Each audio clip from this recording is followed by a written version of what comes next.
Hey everyone, DJ here, welcome back. I think it's a pretty common sentiment among Thomas fans that Sodor's Legend of the Lost Treasure is one of, if not the best Thomas movie, and among its many good elements are the several awesome characters it added to the Thomas and Friends canon. Characters like Ryan, Mike, Rex, Bird, Sailor John, and of course, the best out of all of them, Skiff. Yes, I mean that. Skiff is just such a fascinating character to me, from his history to his personality and role in the story, to even just how he physically functions as a vehicle in this universe. He's always been one of my favorite CGI newbies, and thus, given he got a mention in the last video, I think now is as good a time as any to dive into Skiff the Railboat, and really what makes him tick, or float, I guess. So here we go.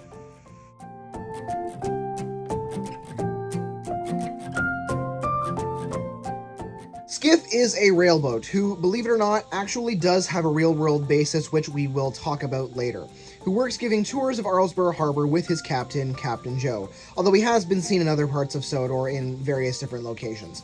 He made his debut in the 2015 Thomas and Friends film, Sodor's Legend of the Lost Treasure, where he initially was owned by Sailor John, an ex-Navy man who was hell-bent on finding Captain Callus's lost treasure. John took Skiff and fitted him with wheels, allowing him to go onto the railway and search for the treasure at night, once Captain Callus's cavern was rediscovered by Thomas. The pair eventually met Thomas, who helped them in their search for the treasure in and around the cavern. John, of course, hid his true intentions of keeping the treasure for himself from the other two party members, having at least Skiff believe that he was always going to give it to the museum. His true intentions were revealed when the Fat Controller got a hold of the treasure first, leading to an epic chase where John stole the treasure, using Skiff against his will, and forcing Thomas to race after them both. Skiff tried hard to stop Sailor John by rocking back and forth, but as a small boat with only a sail, oars, and a wooden rudder, he couldn't do much in the way of controlling himself. John and Skiff did make it to sea, but the weight of the treasure and incoming waves caused Skiff to capsize, leading to John's defeat and arrest by local police. After that debacle, Skiff was sold to Captain Joe and began doing rail tours all around Arlesborough with him. In this new line of work, Skiff has had many adventures. In the season 20 episode, Blown Away, Skiff found himself free-sailing down the line thanks to high storm winds and caught under a tree. He managed to free himself just in time, however, raising his sail high so oncoming Duck and Oliver didn't hit the downed tree. Soon after that, in the season 20 episode Skiff and the Mermaid, Skiff overheard Sir Topham Hatt talking about a mermaid decor piece for the pirate ship, and became certain that mermaids must be real. Thus, when the Fat Controller and his grandchildren came for a rail and sea tour, and Skiff thought he saw a mermaid, he told the Fat Controller to up anchor with the controller inside, leading to Skiff and Sir Topham sailing away in a frenzy, only to wash up at Bluff's Cove later on. The ending of the episode implying that Skiff might actually have seen a mermaid after all. He also appeared in other season 20 episodes, such as Hugo in the Airship, where he gets quite excited over the wind generated by Hugo's propeller, the missing breakdown train speaking to Ryan, and cameoed in Cautious Connor. He later cameoed in Season 21's A Most Singular Engine, and he also appeared in Season 24's Nia's Bright Idea, where he explained lighthouses to Nia, and finally, his last appearance was in the same season with Thomas and the Inventor's Workshop, where he meets Thomas while Thomas is helping Ruth find a spot for her workshop. I have to admit, not a bad run of episodes and appearances. Skiff is described by the wiki as a feisty, fun-loving little boat with a very upbeat and positive attitude, and this makes sense, as the wiki also makes the very true point that no matter how rude Sailor John is to him, Skiff is always upbeat, at least till anything criminal happens. Skiff is always ready for the new day, and is always ready for his next adventure. He is a bit vulnerable and gullible at times though, not having a motor and wanting to see the good in anyone. He also has fun little character quirks as well. For example, not liking putting his face in the water and loving being on the rails. He is a very fun character and one of my favorites. So let's dive into his history a bit, shall we?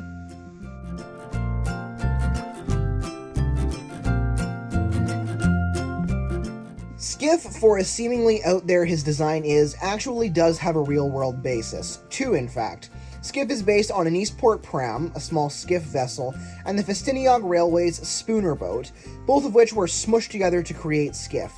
Let's start with the pram. The Eastport pram is a lightweight dinghy, a member of the pram family of boats.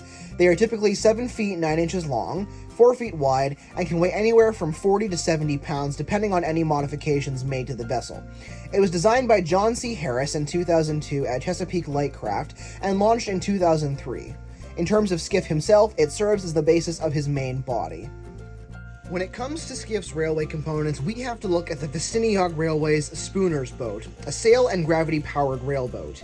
In the 2015 documentary 70 Years of Friendship, Andrew Brenner, head writer of Thomas & Friends, shared that he saw pictures of the Festiniog Spooner's boat, and that led him to the idea of Skiff being a boat on wheels and the creation of Sodor's Legend of the Lost Treasures story as a whole.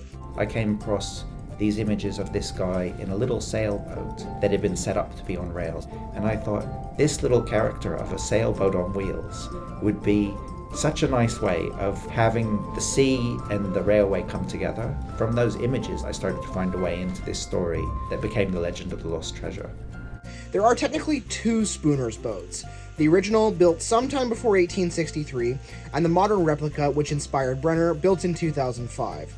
The original boat was designed as a track inspection vehicle, but also as a private vehicle for the Spooner family, who were heavily involved in the engineering and management of the Festiniog.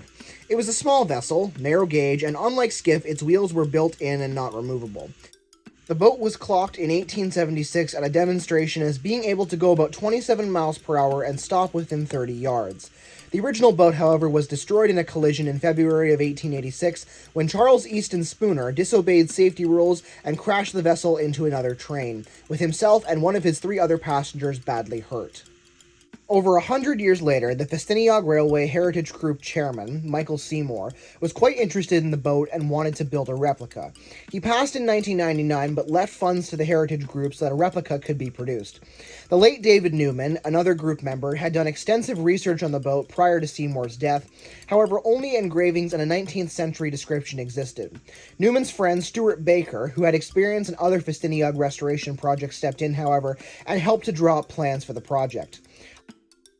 Unable to secure a volunteer team to undertake the project, the Heritage Group's secretary Adrian Gray contracted it out to Bill Piper, a boat builder in Porthmadog. The body, mast, and sail were delivered in 2004, with the wheels delivered in spring of 2005. The boat was launched at that year's Victorian-themed Vintage Weekend. It works on the Festiniog to this day, operating during special events. A very unique basis for a Thomas character indeed, but I think it's high time we moved on into Collection Corner and talked about Skiff's merchandise.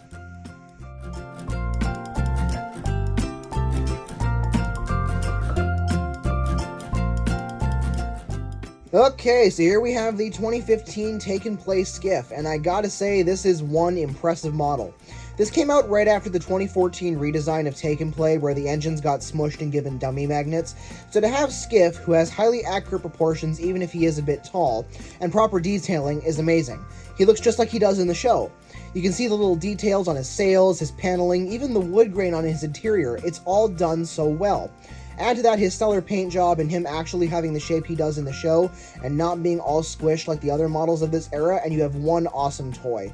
Skiff was always one of my favorites as a kid, and if I have one criticism, which is honestly a nitpick, is that his wheels aren't detachable. But that's not even that big of a problem, because just like the So, he spins around. I can only say how much I like this model so many times. Skiff is awesome. If you're trying to complete a collection, he's a must. 9 out of 10.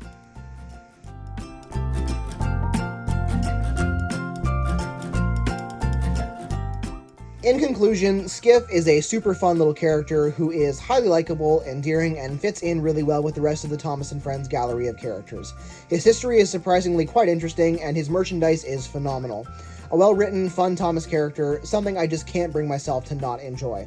Thanks for watching, everyone. If you have any suggestions for future characters or vids, leave them in the comments. I'll see you all in the next one. Bye, guys!